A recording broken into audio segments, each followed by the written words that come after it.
कहाँ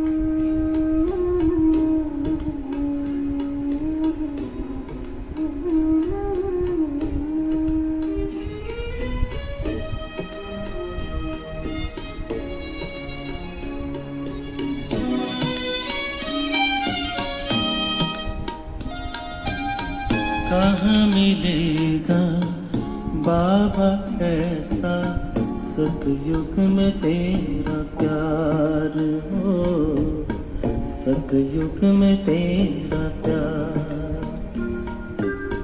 कहाँ मिलेगा बाबा ऐसा सतयुग में तेरा प्यार हो, सतयुग में तेरा प्यार। भले हीरों के महलों में होंगे, भले हीरों के महलों में होंगे, सुख के अति भरमार हो। कहाँ मिलेगा तेरा प्यार बाबा, कहाँ मिलेगा तेरा प्यार।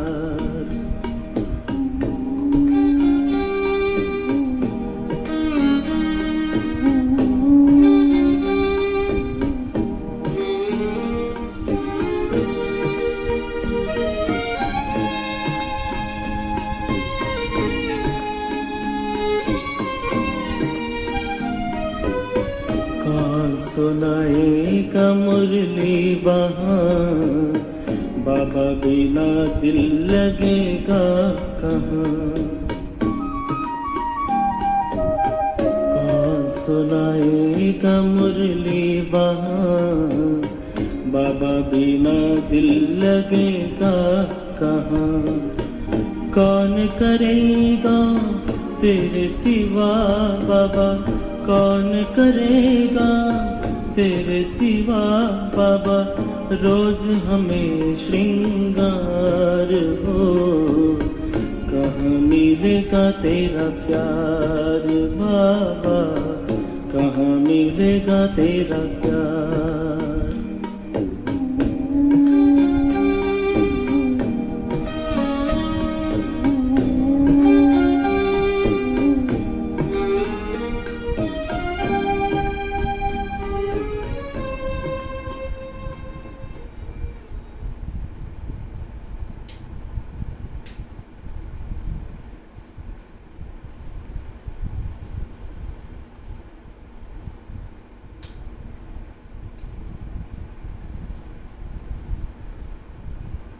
ओम शांति।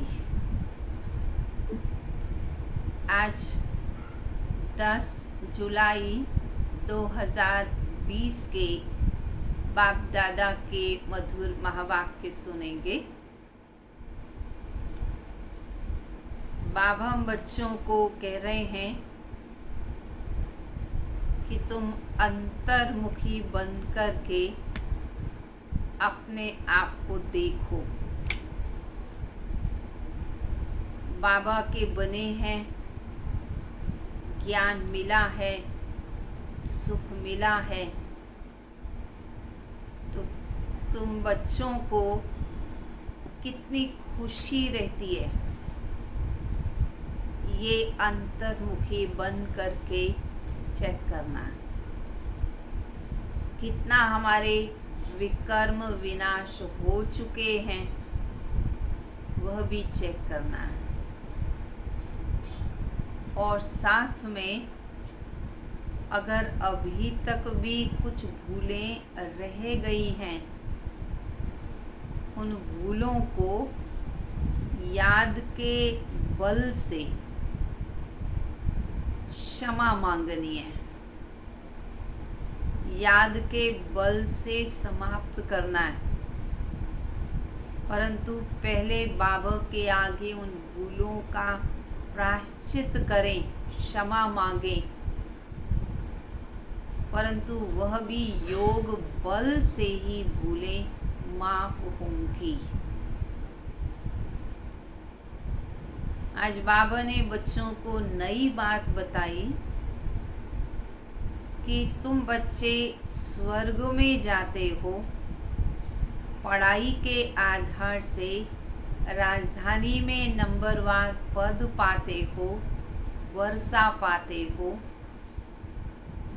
परंतु स्वर्ग में जाना ये है वर्षे की विजय पाना।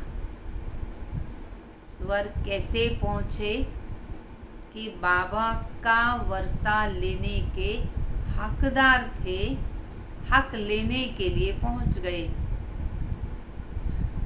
और इस समय संगम युग पर शिव बाबा, जिन्हें श्री श्री कहते हैं, तो श्री श्री शिव बाबा की श्रीमत से हम श्री लक्ष्मी श्री नारायण बनते हैं। इस बात का बच्चों को नशा होना चाहिए। रहता इस बात का नशा, रहता है सभी को इस बात का नशा, रहना चाहिए। बाबा ने ये भी कहा कि बच्चे मधुबन में आते हैं तो अपने साथ बादलों को लेकर के आए।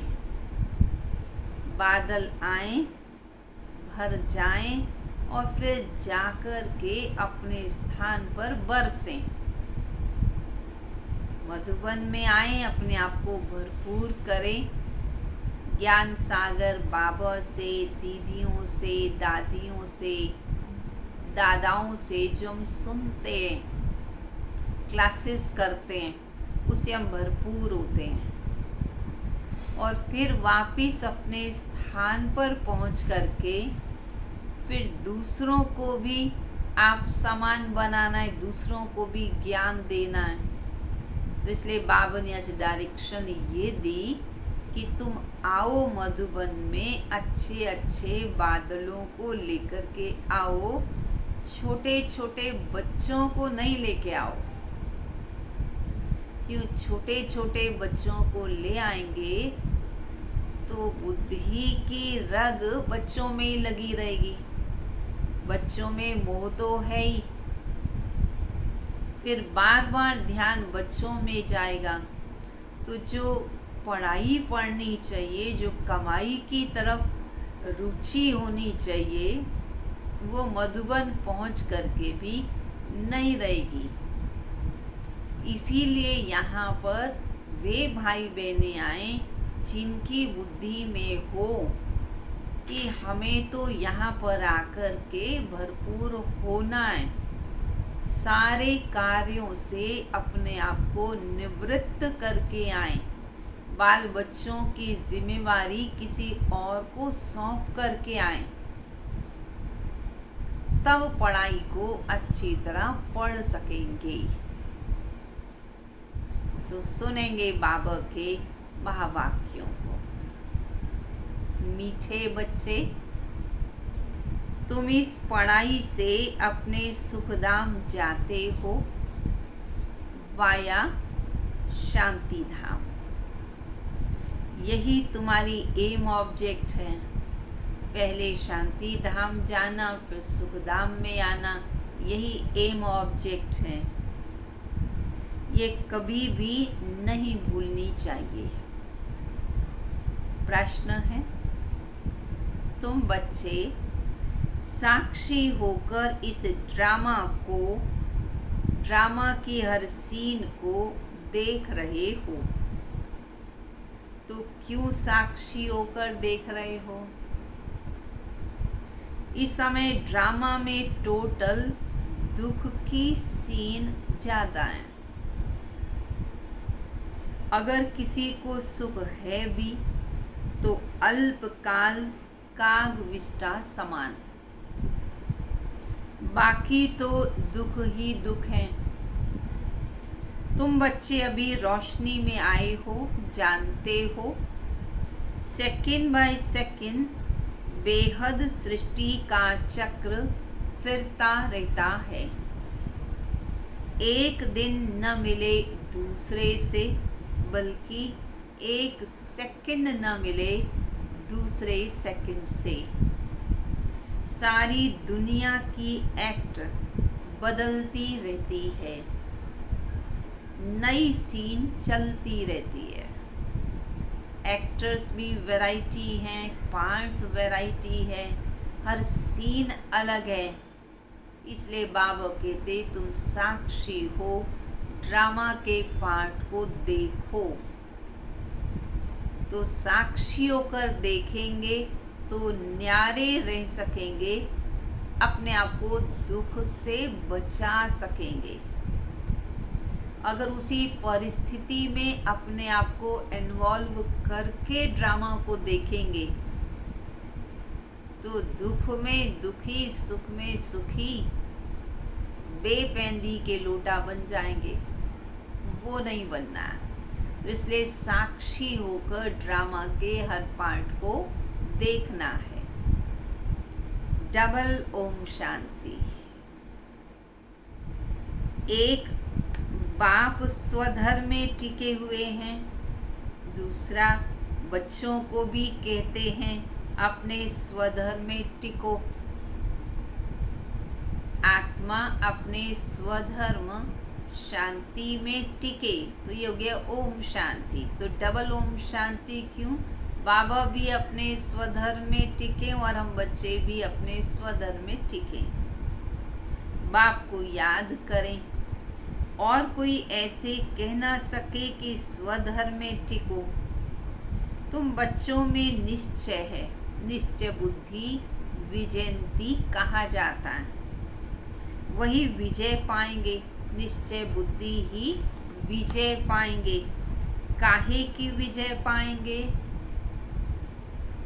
बाप के वर से की विजय। स्वर्ग में जाना यह है बाप के वर से की विजय पाना। नई बात है ना। बाकी है पद के लिए पुरुषार्थ। स्वर्ग में जाना तो जरूर है। बच्चे जानते हैं ये छी दुनिया है, बहुत अथाह दुख अभी और आने वाले हैं। दुखों में रह रहे हैं, जी रहे हैं, और दुख भी आने वाले हैं। ड्रामा के चक्र को भी तुम जानते हो। अनेक बार बाबा आए हैं पावन बनाए सभी आत्माओं को मच्छरों सदृश ले जाने। फिर खुद भी निर्वाण धाम में जाकर निवास करेंगे। सभी आत्माओं को ले जाएंगे, फिर खुद भी परम धाम में जाकर बाबा बैठ जाएंगे। बच्चे भी जाएंगे। तुम बच्चों को यह तो खुशी रहनी चाहिए कि इस पढ़ाई से हम अपने सुखधाम जाएंगे वाया शांति धाम। यह है तुम्हारी एम ऑब्जेक्ट। ये भूलनी नहीं चाहिए। रोज रोज सुनते हो, समझते हो। हमको पति से पावन बनाने के लिए बाप पढ़ाते हैं। पावन बनने का सहज उपाय बताते हैं याद का। यह भी नई बात नहीं है। लिखा हुआ है भगवान ने राजयोग सिखाया। सिर्फ भूल यह कर दी जो भगवान के बदले श्री कृष्ण का नाम लिख दिया। गीता में शिव बाबा के बदले श्री कृष्ण का नाम लिख दिया। ऐसे भी नहीं है। बच्चों को जो नॉलेज मिल रही है वह गीता के सिवाय और कोई शास्त्र में होगी नहीं। बाबा जो नॉलेज दे रहे हैं वही सच्ची गीता है। ये सारी नॉलेज गीता में लिखी हुई है, अन्य किसी शास्त्र में तो है ही नहीं। बच्चे जानते हैं कोई भी मनुष्य की महिमा है नहीं जैसे बाप की महिमा है। बाप न आए तो सृष्टि का चक्र ही न फिरे। बाकी ऐसा भी संभव नहीं है कि बाबा न आए। बाबा का भी ड्रामा में पार्ट नूंदा हुआ है। दुखधाम से सुखधाम भी कैसे बने? सृष्टि का चक्र तो फिरना ही है, बाप को भी जरूर आना ही है। बाप आते हैं सबको ले जाने, फिर चक्कर फिरता है। बाप न आए तो कलयुग से सतयुग कैसे बने। बाकी ये बातें कोई शास्त्रों में नहीं है, राजयोग है ही गीता में।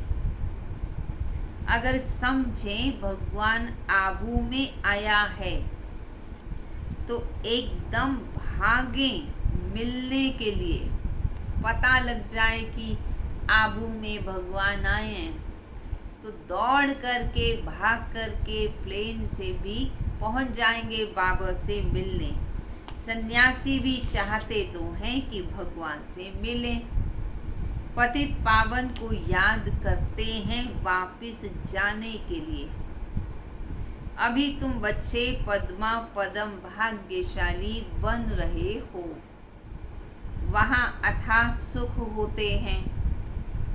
नई दुनिया में जो देवी देवता धर्म था वो अभी नहीं है। बाप देवी राज्य की स्थापना करते ही हैं, किसके द्वारा? ब्रह्मा के द्वारा। ये तो क्लियर है। तुम्हारी एम ऑब्जेक्ट ही यही है, इसमें संशय की बात नहीं है।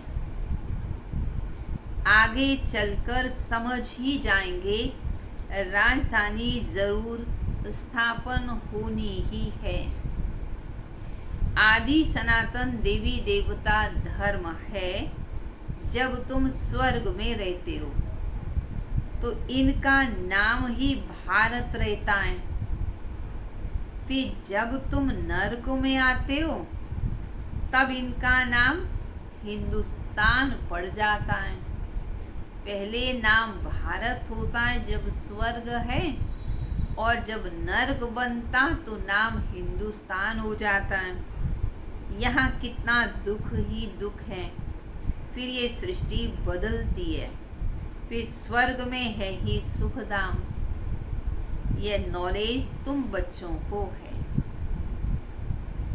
दुनिया में मनुष्य कुछ भी नहीं जानते। बाप खुद कहते अभी है अंधियारी रात। रात में मनुष्य धक्के खाते रहते हैं। तुम बच्चे तो रोशनी में हो। यह भी साक्षियों बुद्धि में धारण करना है। सेकंड बाय सेकंड बेहद सृष्टि का चक्र फिरता रहता है। एक दिन न मिले दूसरे से। सारी दुनिया की एक्ट बदलती रहती है, नई सीन चलती रहती है। इस समय टोटल है ही दुख की सीन। अगर सुख है भी तो कितना है? अल्पकाल काग विष्टा समान, बाकी दुख ही दुख है। इस जन्म में करके सुख होगा, फिर दूसरे जन्म में दुख। अब तुम बच्चों की बुद्धि में रहता है कि अभी हम जाते हैं अपने घर। इसमें मेहनत करनी है, घर जाने के लिए मेहनत करनी है पावन बनने की। श्री श्री ने श्रीमत दी है, श्री लक्ष्मी नारायण बनने की। बैरिस्टर मत देंगे बैरिस्टर बनने की। अब बाप भी कहते हैं श्रीमत से तुम ये लक्ष्मी नारायण बनो। अपने से पूछना चाहिए मेरे में कोई अवगुण तो नहीं है। इस समय गाते भी हैं, मंदिरों में जाकर के गाते। क्या गाते? मुझ निर्गुण हारे में कोई गुण नहीं, मेरे अंदर कोई गुण नहीं है। आप ही मुझ पर तरस करो, आप ही तरस परोई। तरस अर्थात रहम। बाबा कहते हैं बच्चे, मैं तो किसी पर भी रहम करता नहीं हूँ। रहम तो हर एक को अपने पर खुद ही करना है। बाबा यूं ही कह रहे हैं, बाकी बाबा ने रहम किया तभी सृष्टि पर आए, तब हमें पढ़ा रहे हैं, तब हमारे प्रति शुभ भावना रख रहे हैं।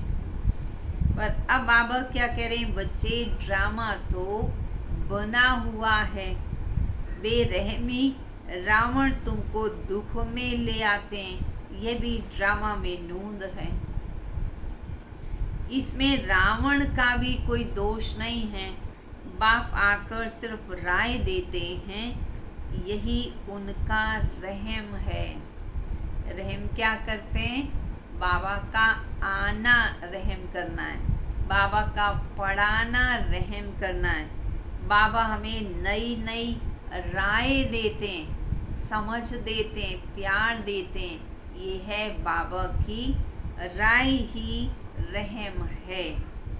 बाकी ये रावण राज्य तो फिर भी चलेगा, ड्रामा अनादि है।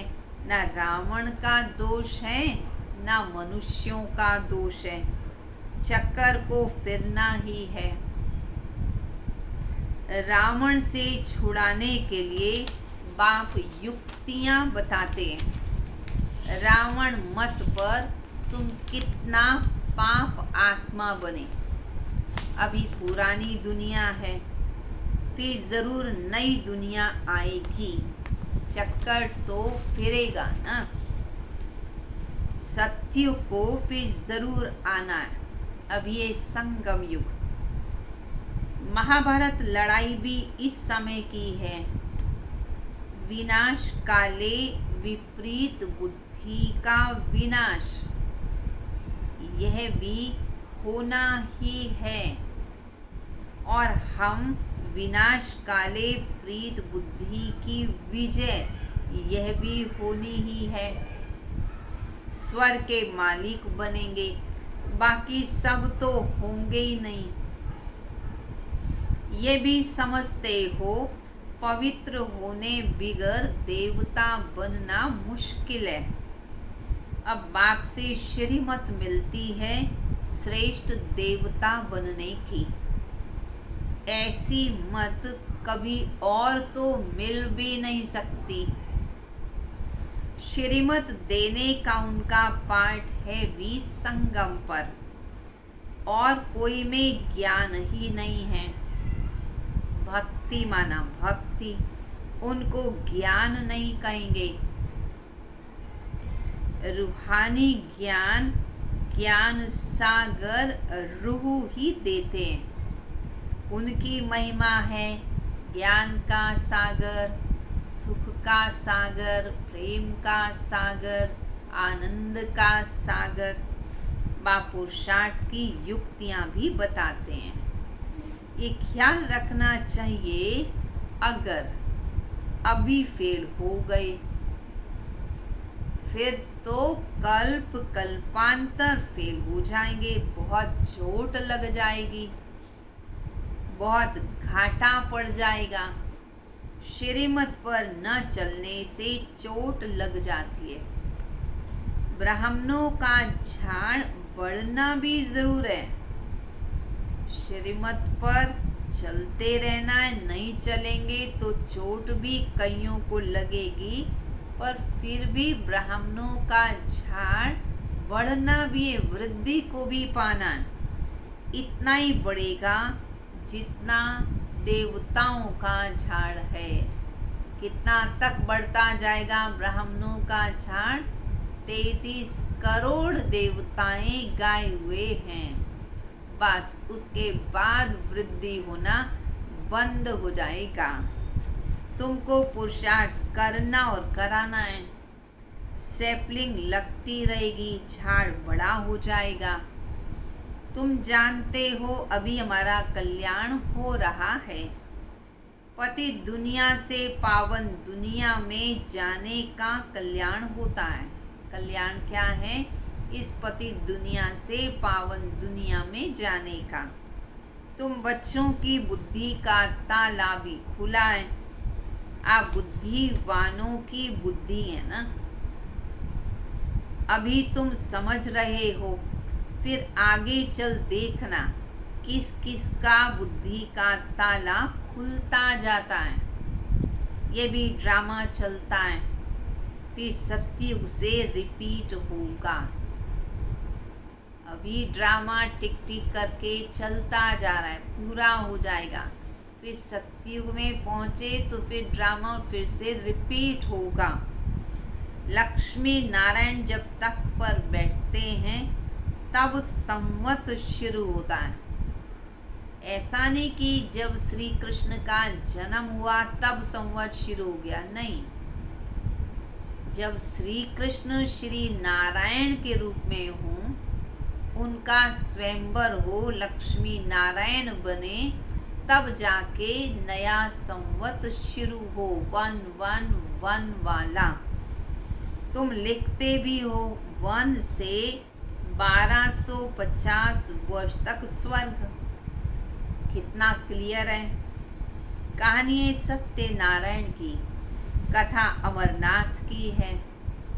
तुम अभी सच्ची सच्ची अमरनाथ की कथा सुनते हो, उसका फिर गायन चलता है। सुन हम अभी रहे शिव बाबा से, फिर भक्ति मार्ग में इसी की यादगार स्टोरी बन जाएगी। त्योहार आदि सब इस समय के हैं। नंबर 1 पर्व है, सबसे बड़ा सबसे महान पर्व है शिव जयंती, शिव बाबा की शिव जयंती, शिव बाबा का जन्मदिन। कलयुग के बाद जरूर बाप को आना पड़े दुनिया को चेंज करने। चित्रों को कोई अच्छी रीति से देखे, कितना पूरा हिसाब बना हुआ है। तुमको ये खातरी है, जितना कल्प पहले पुरुषार्थ किया है उतना करेंगे जरूर। साक्षी हो, औरों का भी देखेंगे। अपने पुरुषार्थ को भी जानते हैं, तुम भी जानते हो। स्टूडेंट अपनी पढ़ाई को नहीं जानते होंगे क्या? इतना तो समझ में आता ही है कि हमने कितनी पढ़ाई पढ़ी है, उस अनुसार हमारे कितने नंबर आएंगे, कौन सी डिवीज़न आएगी, ये समझ तो खुद ही सकते हैं। अगर पढ़ाई नहीं पढ़ेंगे तो दिल खाएगी ज़रूर कि हम इस सब्जेक्ट में बहुत कच्चे हैं, इसलिए ना पास हो जाएंगे। इम्तिहान के टाइम जो कच्चे होते हैं उनकी दिल धड़कती रहती है। तुम बच्चे भी साक्षात्कार करोगे, परंतु ना पास तो हो ही गए, फिर क्या कर सकेंगे? अगर साक्षात्कार हुआ उस समय कि भाई ये सतयुग में जाके साधारण प्रजा बनेंगे, परंतु उस समय कुछ कर तो नहीं सकेंगे, पुरुषार्थ को बढ़ा तो नहीं सकेंगे। स्कूल में अगर रिजल्ट डिक्लेयर हो गई तो उसके बाद दोबारा तो एग्ज़ाम नहीं दे सकते ना। स्कूल में ना पास होते तो संबंधी भी नाराज, टीचर भी नाराज होता है।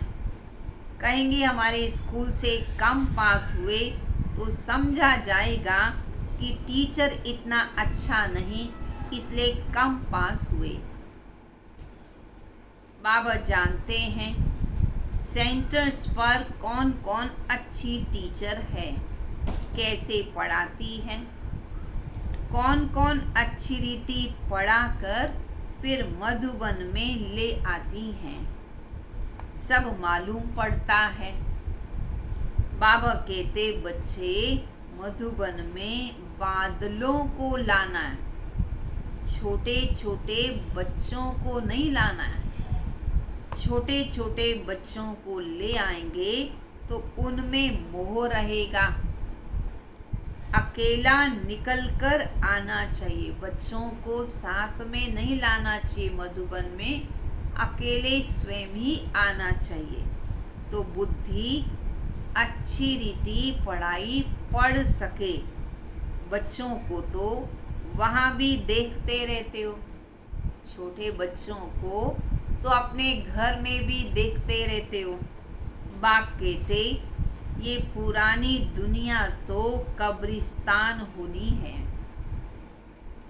नया मकान बनाते हैं तो बुद्धि में रहता है ना कि हमारा नया मकान बन रहा है। धंधा आदि तो करते ही रहते हैं, धंधे की तरफ भी बुद्धि होती है, और जो नया घर बन रहा होता है वहाँ भी बुद्धि होती है। परंतु बुद्धि नए मकान की तरफ चली जाती है, चुप करके बैठ तो नहीं जाते हैं। फिर नए मकान के बारे में सोचते रहते हैं कि वहाँ क्या करेंगे, कैसे सेटिंग करेंगे, क्या क्या रखेंगे। वह है हद की बात, और यह है स्वर्ग अर्थात नई दुनिया, बेहद की बात। हर कार्य करते हुए स्मृति रहे कि अभी हम घर जाकर फिर अपनी राजधानी में जाएंगे, तो अपार खुशी रहेगी।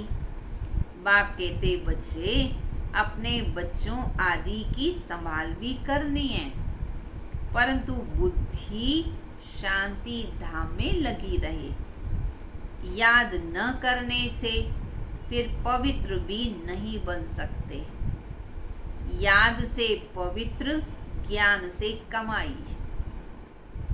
यहाँ तो है सब पतित, दो किनारे हैं। बाबा को खिवैया कहते हैं, परंतु अर्थ नहीं समझते। तुम जानते हो बाप उस किनारे ले जाते हैं। आत्मा जानती है हम अब बाप को याद कर बहुत नजदीक जा रहे हैं। खिवैया नाम भी अर्थ सहित रखा है ना। ये सब महिमा करते हैं, नैया मेरी पार लगाओ। सतयुग में ऐसे तो कहेंगे नहीं, सबकी नैया तो वहाँ पार लग चुकी होती है। कलयुग में ऐसे पुकारते हैं। तुम बच्चे समझते हो, बेसमझ को तो यहाँ आना नहीं है। बाबा की सख्त मना है। कहाँ पर? मधुबन में बाबा के समक्ष ऐसे जो अपवित्र हैं, बेसमझ हैं, उनको नहीं लेकर के जाना। निश्चय नहीं तो कभी भी नहीं लेके आना चाहिए। कुछ भी समझेंगे नहीं। पहले तो 7 रोज का कोर्स दो। कोई को तो 2 रोज में भी तीर लग जाता है। अच्छा लग गया तो फिर छोड़ेंगे थोड़ी। जब उनको समझ में आ गया, अच्छा लगा, तो फिर रोज सुनने लगेंगे। कहेंगे हम 7 रोज और भी सीखेंगे। तुम झट समझ जाओगे। अगर ऐसे कोई रुचि दिखाने लगे, रोज आने लगे, तो इससे तुम झट समझ जाओगे। क्या समझ जाओगे? कि ये अपने ही कुल का है, अर्थात देवी देवता कुल की आत्मा है। तेज बुद्धि जो होंगे वह किसी भी बात की परवाह नहीं करेंगे। कहेंगे अच्छा, अगर एक नौकरी छूट भी जाएगी, मधुबन जा रहे हैं, कोई नौकरी छूट भी जाएगी तो दूसरी मिल जाएगी। बच्चे दिल वाले जो होते हैं उनकी नौकरी आदि छूटती ही नहीं है, खुद ही वंडर खाते हैं। बच्चियां कहती हैं हमारे पति की बुद्धि का ताला खोलो। बाबा कहते ये मुझे मत कहो, तुम खुद योग बल में रहे, फिर बैठ उन्हें ज्ञान समझाओ, तो उनकी बुद्धि का ताला खुल जाएगा। अब बाबा थोड़ी बुद्धि का ताला खोलेंगे, बिगर पुरुषार्थ के थोड़ी किसी को फल दे देंगे। फिर तो ऐसे सभी यही कहेंगे, सभी ऐसे धंधे करते रहेंगे, जो रस्म निकलती है उसको पकड़ लेंगे।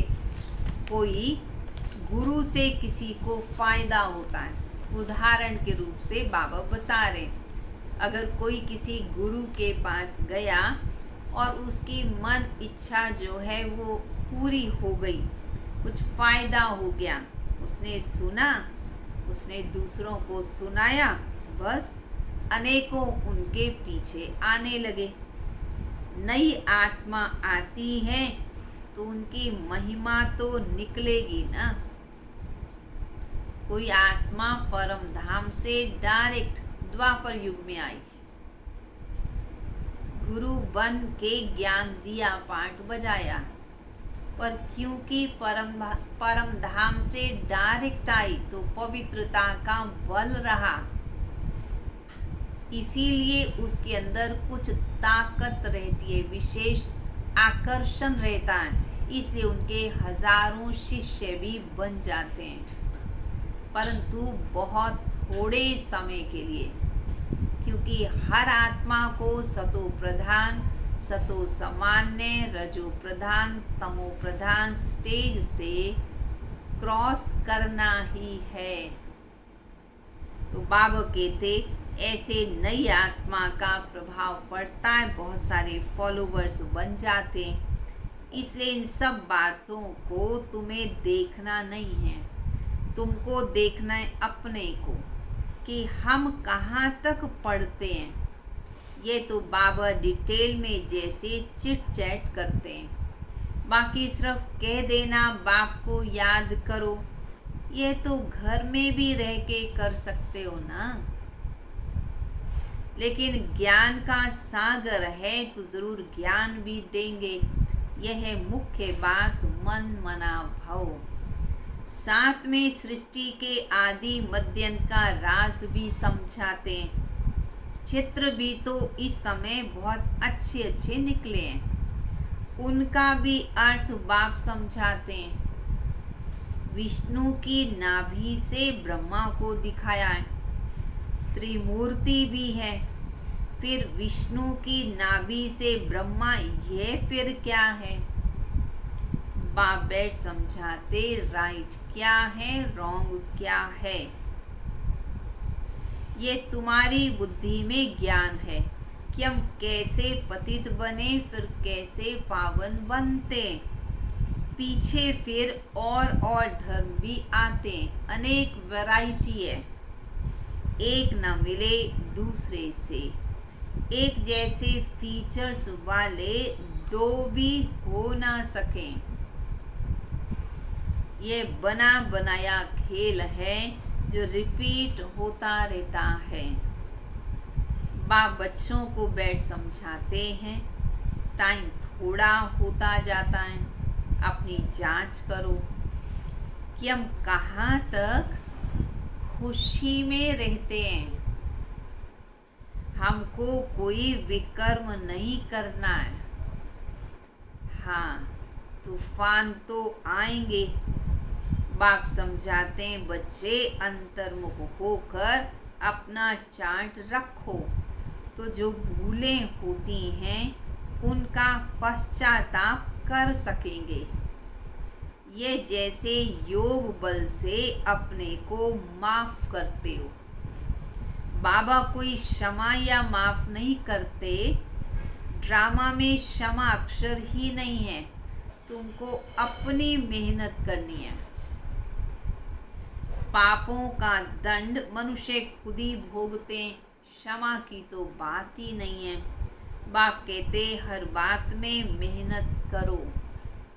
बाप बैठ युक्ति बताते हैं आत्माओं को।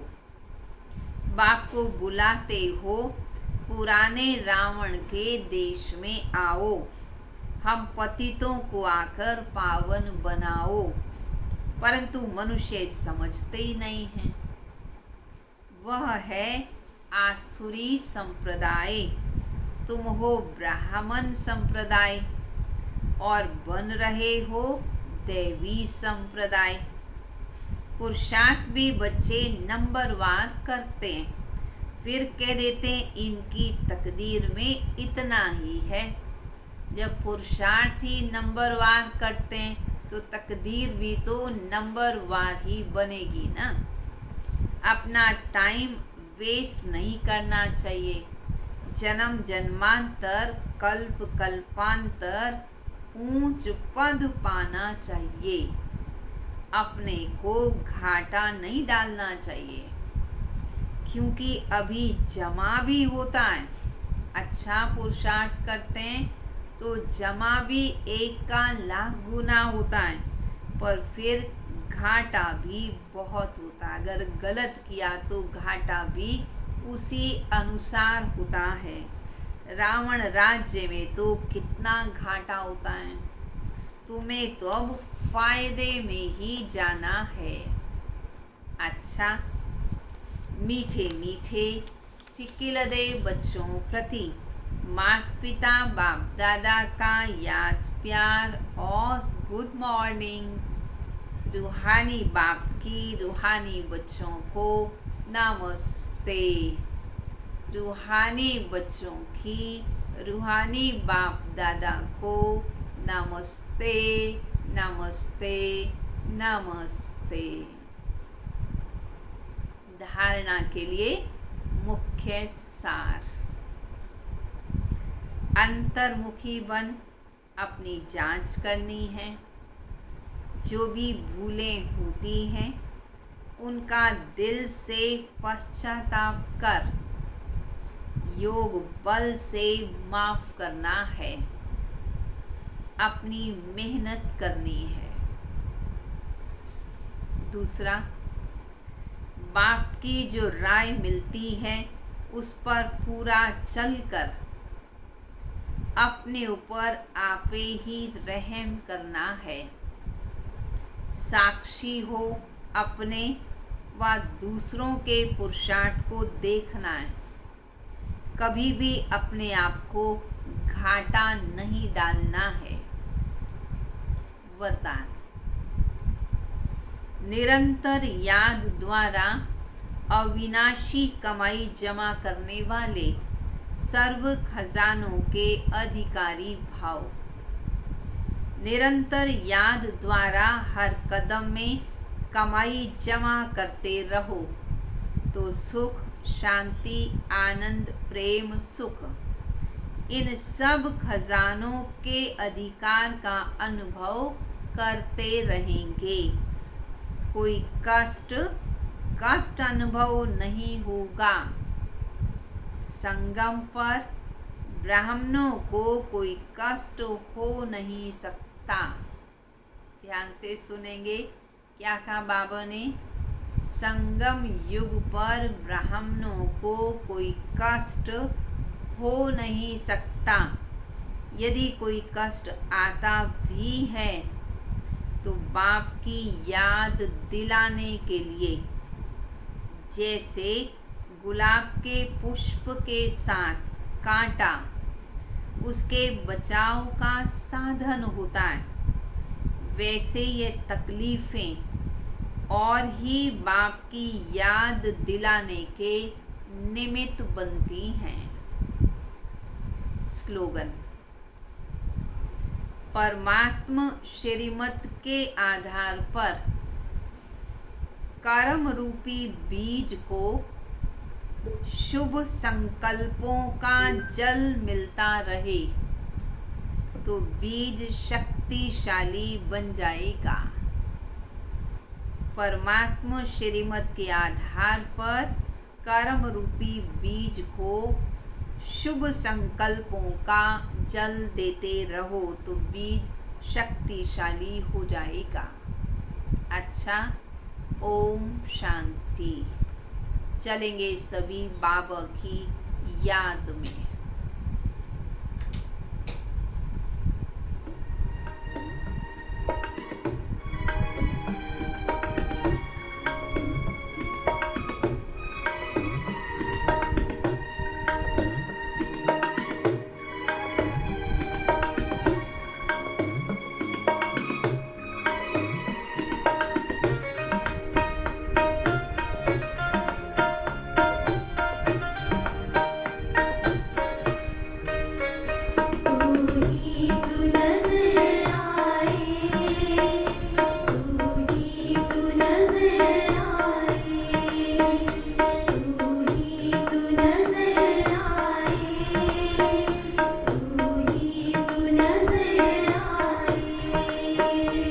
जी कर